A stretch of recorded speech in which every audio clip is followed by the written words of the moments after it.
నాగర్ కర్నూలు జిల్లా ఊరుకొండపేట ఘటనపై మంత్రి జూపల్లి కృష్ణారావు స్పందించారు. దైవ దర్శనానికి వచ్చిన మహిళపై సామూహిక అత్యాచారానికి పాల్పడిన దుండగులను కఠినంగా శిక్షిస్తామని తెలిపారు. సభ్య సమాజం తలదించుకునే చర్యలకు పాల్పడిన దుర్మార్గుల పట్ల కఠిన శిక్షలు విధించి ఇలాంటి సంఘటనలు పునరావృతం కాకుండా కట్టుదిట్టమైన చర్యలు అమలు పరుస్తామని అన్నారు. మహిళల పట్ల కన్నుమిన్ను కానకుండా దుర్మార్గంగా ప్రవర్తించిన దుర్మార్గుల కేసును ఫాస్ట్ ట్రాక్ కోర్టుల ద్వారా త్వరితగతిన విచారణ పూర్తి చేసి కఠిన శిక్షలు అమలు పరిచేలా చర్యలు తీసుకుంటామని చెప్పారు. మహిళపైన అత్యాచారం సంబంధించి ఆ సంఘటనకు సంబంధించి ఎస్పీ గారితో సమీక్షించడం జరిగింది.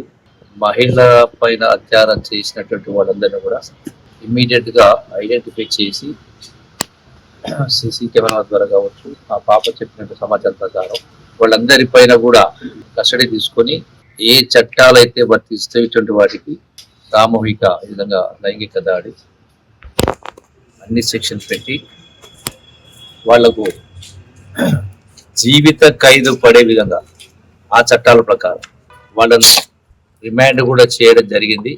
చార్జ్ షీట్ కూడా తొందరలోనే ఫైల్ చేసి ఫాస్ట్ ట్రాక్ కోర్టు ద్వారా వాళ్లకు జీవిత ఖైదు పడేటువంటి ఈ సంఘటన సెక్షన్స్ ఉన్నాయి కాబట్టి వాటి ప్రకారం 100% వాళ్ళపైన కఠినంగా అన్ని రకాల చర్యలు తీసుకోవడం జరుగుతూ ఉంది.